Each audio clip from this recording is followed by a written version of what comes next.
Advance. Thank you. ಇವಾಗ just reach ಆದ್ವಿ. Parking ಎಷ್ಟು ದೊಡ್ಡಕ್ಕಿದೆ ಗೊತ್ತಾ ಇಲ್ಲಿ. ಫುಲ್ಲು ಜಸ್ಟು ಊಟ ಮಾಡ್ಕೊಂಡು ಬಂದ್ವಿ. ಊಟ ಹೆವಿ ಆಗಿರೋದ್ರಿಂದ ಎಲ್ಲ ಥರ ಐಟಮ್ಸು ತಿನ್ನೋಕ್ಕೆ ಆಗಲಿಲ್ಲ, ಜಾಸ್ತಿ ಆಗಿಬಿಟ್ಟಿದ್ದು. ಅದಕ್ಕೆ ಇವಾಗ food bowl. Hi guys, welcome back to my YouTube channel.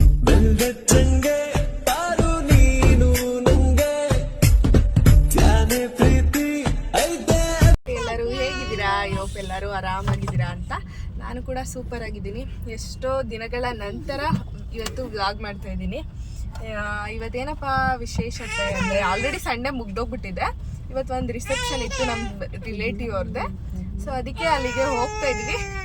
ಅಲ್ಲಿ ಯಾರೆಲ್ಲ ಬರ್ತಾರೆ ಅಂತ ನೋಡಬೇಕು. ಅಲ್ಲಿ ಎಲ್ಲರನ್ನೂ ತೋರಿಸಲ್ಲ ನಾನು. ಸೊ ಆದರೆ ವಿಡಿಯೋ ಮಾಡ್ತೀನಿ, ಇಲ್ಲಾಂದರೆ ಈ ಒಂದು ವ್ಲಾಗ್ ಹೇಗಿರುತ್ತೆ ಅಂತ ಅಂದ್ಬಿಟ್ಟು ನೋಡಿ ಅಷ್ಟೇ. ನಾವು ಬನ್ನೇರುಘಟ್ಟ ನೈಸ್ ರೋಡಿಂದ ಬ್ಯಾಂಗ್ಳೂರು ಮೈಸೂರು ನೈಸ್ ರೋಡಿಗೆ ಬರೋ ಅಷ್ಟರಲ್ಲಿ 30 ಮಿನಿಟ್ಸ್ ಆಗಿ ತೊಗೊಂಡೈತೆ ಅಷ್ಟೇ.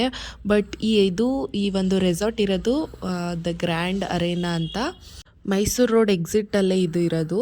ಸೊ ಅಲ್ಲಿಂದ ನಾವು ಆ ಎಕ್ಸಿಟಿಂದ ರೆಸಾರ್ಟ್ಗೆ ಹೋಗೋಷ್ಟೇ ನಮಗೆ ಹಾಫ್ ಆನ್ ಅವರ್ ತೊಗೊಳ್ತು. ಸೊ ನಾವು ಮನೆಯಿಂದನೇ ಹಾಫ್ ಆನ್ ಅವರ್ ಆಗಿರಲಿಲ್ಲ ಅಲ್ಲಿಂದ ಅಲ್ಲಿಗೆ ಬರೋಕ್ಕೆ. ಸೊ ಆ ಟ್ರಾಫಿಕಲ್ಲಿ ಆ್ಯಂಡ್ ವೀಕೆಂಡ್ ಆಗಿರೋದ್ರಿಂದ ತುಂಬ ಟ್ರಾಫಿಕ್ ಇತ್ತು. ಹಾಫ್ ಆನ್ ಅವರ್ ತಗೊಳ್ತೈತೆ ನೋಡಿ. 7:21 ಆಗಿದೆ ಟೈಮು. ಸೊ ನಾನು ಅಲ್ಲಿಗೆ ರೀಚ್ ಆಗೋಷ್ಟರಲ್ಲಿ ಎಷ್ಟೊತ್ತಾಗುತ್ತೆ ಅಂತ ಅಂದ್ಬಿಟ್ಟು ತೋರಿಸ್ತೀನಿ, ಓಕೆನಾ. ಇದು ಎಕ್ಸಿಟ್ ಹತ್ರನೇ ಇರೋದು. ದ ಗ್ರ್ಯಾಂಡ್, ಏನು ಅದು ನೇಮು? JK grand arena. ಅಲ್ಲಿಗೆ ಹೋಗ್ತಾ ಇದ್ವಿ. ಇಲ್ಲಿ ಓಡಾಡ್ತಿರೋರಿಗೆ ಗೊತ್ತಿರುತ್ತೆ ಆಲ್ಮೋಸ್ಟ್ ಅಲ್ಲೋ ಅದೆಲ್ಲಿದೆ ಅಂತ. ನಮ್ಮ ಪಾಪಂಗೆ ಶೀತ ಆಗ್ಬಿಟ್ಟೈತೆ, ಅದಕ್ಕೆ ಅವನು ಫುಲ್ಲು ಸಪ್ಪೆ ಸಪ್ಪೆ ಥರ ಎಲ್ಲಪ್ಪ. ಓಯ್ಯೋ ಹೆಂಗೆ ಕಾಣಿಸ್ತಾನೆ ಗೊತ್ತಾ. ಇವಾಗ ಎಂಟ್ರಿ ಆದ್ವಿ ನೋಡಿ 7:37ಗೆ, 7:21ಗೆ ಅಲ್ಲಿದ್ದಿದ್ದು. ಸೊ ಇವಾಗ ಆಲ್ರೆಡಿ ಎಷ್ಟೊಂದು ಕಾರ್ಗಳೆಲ್ಲ ನಿಂತುಬಿಟ್ಟಿದೆ. ಯಾರಪ್ಪ ಅವರು. ಇವಾಗ ಜಸ್ಟ್ ರೀಚ್ ಆದ್ವಿ. ಪಾರ್ಕಿಂಗ್ ಎಷ್ಟು ದೊಡ್ಡಕ್ಕಿದೆ ಗೊತ್ತಾ ಇಲ್ಲಿ. ಫುಲ್ಲು ಗಾಡಿಗಳು ಹಾಕ್ಬಿಟ್ಟಿದ್ದಾರೆ ಅಲ್ಲೆಲ್ಲ. ನಾನು ಈ ರೀತಿ ರೆಡಿಯಾಗಿದ್ದೀನಿ. ಅಲ್ಲಿ ಒಳಗಡೆ ಹೋಗಾದ್ಮೇಲೆ ತೋರಿಸ್ತೀನಿ ಯಾವ ರೀತಿ ರೆಡಿಯಾಗಿದ್ದೀನಿ ಅಂತ. ನಮ್ಮ ಪಾಪನ ಫೇಸ್ ಅಂತೂ ಫುಲ್ಲು ಡಲ್ ಆಗಿಬಿಟ್ಟಿದೆ. ಇಲ್ಲಿ ನೋಡ ಮನೆ, ಎಲ್ಲಿ ಅಮ್ಮ ಮುದ್ದು ಮರಿ ಕಣಪ್ಪ.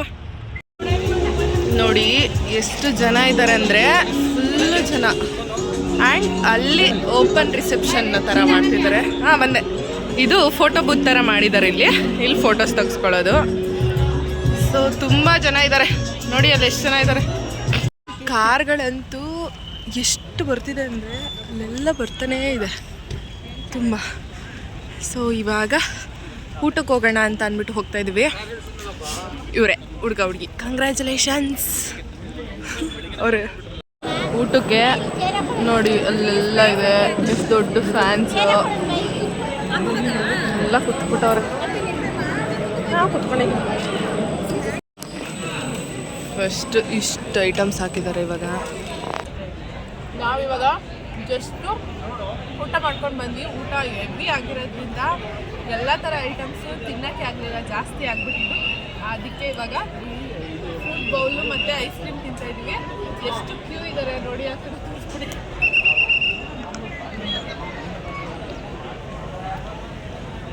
ಊಟಕ್ಕೆ ಅಷ್ಟು ಕ್ಯೂ ಇದ್ದಾರೆ.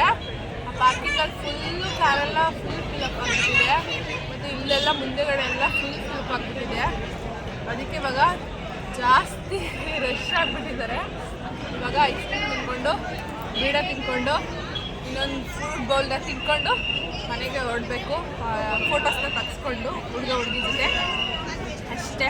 ನಮ್ಮ ಪಾಪ ಒಂದು ತುಟ್ಟಿ ಏನಂದ್ರೆ ಏನು ತಿನ್ನಲಿಲ್ಲ ನೋಡಿ, ಕಡ್ಡಿ ತಿಂತಾ ಇದ್ದಾನೆ. ಹಲೋ, ಇದು ನೆಕ್ಸ್ಟ್ ಡೇ ವ್ಲಾಗ್ನ ಕಂಟಿನ್ಯೂ ಮಾಡ್ತಾ ಇದ್ದೀನಿ. ನಾವು ಬಂದು ನೈಟು 10:30 ಆಗಿಬಿಟ್ಟಿತ್ತು. ಸೊ ಬಂದು ಪಾಪುಗೆ ಏನೂ ತಿನ್ನಿಸಿರ್ಲಿಲ್ಲ, ಅಲ್ಲಿ ಏನೂ ಅವ್ನು ತಿಂದಿರಲಿಲ್ಲ. ಸೊ ಅದಕ್ಕೆ ಇಲ್ಲಿ ಬಂದು ಸರಿ ಮಾಡಿ ಅವನಿಗೆ ತಿನ್ನಿಸಿ ಅವನ್ನ ಮಲಗಿಸಿದಾಯಿತು. ಇವತ್ತು ವ್ಲಾಗ್ನ ಕಂಟಿನ್ಯೂ ಮಾಡ್ತಾಯಿದ್ದೀನಿ. ಇವಾಗ ಆಲ್ರೆಡಿ 7 o'clock ಆಗ್ತಾಯಿದೆ ಟೈಮು. ಸೊ ವ್ಲಾಗ್ ಮಾಡೋದು ಮರೆತುಬಿಟ್ಟು ಇವಾಗ ಕಂಟಿನ್ಯೂ ಮಾಡೋಣ ಅಂತ ಅಂದ್ಬಿಟ್ಟು ಮಾಡ್ತಾಯಿದ್ದೀನಿ. ಸೊ ಇವಾಗ ಅಡುಗೆ ಊಟಕ್ಕೆ ರೆಡಿ ಮಾಡ್ಕೋಬೇಕು. ಇವಾಗ ನಿನ್ನೆ ನಾನು ಬೇಳೆ ಸಾಂಬಾರು ಮಾಡಿದ್ದೆ, ಜಾಸ್ತಿ ಮಾಡಿಬಿಟ್ಟಿದ್ದೆ. ಸೊ ಅದು ಉಳ್ಕೊಂಡಿದೆ, ಅದನ್ನೇ ಎತ್ತಿಟ್ಟಿದೆ. ನಿನ್ನೆ ರೊಟ್ಟಿ ಮತ್ತು ಬೇಳೆ ಸಾಂಬಾರು ಎರಡೂ ಮಾಡಿದ್ದೆ. ಸೊ ಅದೇ ಸಾಂಬಾರಿಗೆ ಇವಾಗ ಸ್ವಲ್ಪ ಬೋಂಡ ಏನಾದರೂ ಮಾಡಿ ರೈಸ್ ಅಥವಾ ಮುದ್ದೆ ಏನಾದರೂ ಮಾಡಬೇಕು. ಯೂಶ್ವಲಿ ನಾವು ನೈಟು ರೈಸ್ ತಿನ್ನಲ್ಲ, ರೈಸ್ ತಿನ್ನೋದು ತೀರಾ ಕಮ್ಮಿ. ಜಾಸ್ತಿ ನಾವು ನೈಟು ಮುದ್ದೆನೇ ಮಾಡ್ತಾಯಿರ್ತೀವಿ. ಸೊ ಇವಾಗ ಮಾಡಬೇಕು. ನಮ್ಮ ಪಾಪ ಅಲ್ಲಿ ಇವತ್ತು ನಮ್ಮ ಏರಿಯಾದಲ್ಲಿ ಒಂದು ಪಾಪುದು ಬರ್ಡೇ ಇದೆ. ಸೊ ಆ ಪಾಪು ಬಲೂನ್ ಹಿಡ್ಕೊಂಡು ಆಟ ಆಡ್ತಾ ಇರೋದ್ರಿಂದ ಇವನು ಅದು ಬೇಕಂತ ಅಂದ್ಬಿಟ್ಟು ಅಳ್ತಾ ಇದ್ದ. ಸೊ ಮನೇಲಿ ಇದ್ದಿತ್ತು, ಅದಕ್ಕೆ ಬಲೂನ್ನ ಕೊಟ್ಟಿದ್ದೀನಿ ಆಟ ಆಡ್ತಾ ಇದ್ದಾನೆ ಅವನು. ಸೊ ಇವಾಗ ಬೋಂಡಕ್ಕೆ ರೆಡಿ ಮಾಡ್ಕೊಳ್ಬೇಕು ಅಷ್ಟೇ. ಇವತ್ತು ಇನ್ನೇನೋ ವ್ಯಾಲೆಂಟೈನ್ಸ್ ಡೇ ಹತ್ರ ಬರ್ತಿದೆ ಅಂತ ಮುಂಚೆನೇ ನನಗೆ ಫ್ಲವರ್ಸ್ನ ಕೊಡಿಸಿದ್ರು. ಇವಾಗ ಸಿಗ್ನಲಲ್ಲಿ ತೊಗೊಂಡು ಬಂದರು ಅಂದ್ಬಿಟ್ಟು ಫಸ್ಟ್ ಟೈಮ್ ಇವರು ಈ ಥರ ರೋಸ್ ಕೊಡಿಸಿರೋದು ನನಗೆ. ಸೊ ನಾನು ಅವಾಗ ಹೇಳ್ತಾ ಇದ್ದೆ, ನೀವು ಯಾಕೆ ನನಗೆ ಪ್ರಪೋಸ್ ಮಾಡೋಕ್ಕೆ ಬಂದಿದ್ದಾಗ ರೋಸ್ ತೊಗೊಬಂದು ಕೊಡಲಿಲ್ಲ ಅಂತ ಅಂದ್ಕೊಂಡು. ಸೊ ಇವಾಗ ಕೊಡಿಸಿದ್ರು.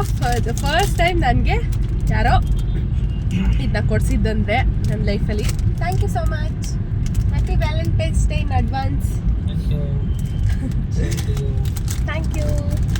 ಸೊ ಇವಾಗ ಇದೇನು ಜಾಸ್ತಿ ದಿನ ಇಟ್ಕೊಳ್ಳೋಕ್ಕೂ ಆಗಲ್ಲ, ಇದೇನು ಸ್ಟೋರ್ ಮಾಡಿ ಇಟ್ಕೊಳ್ಳೋಕ್ಕೆ. Thank you.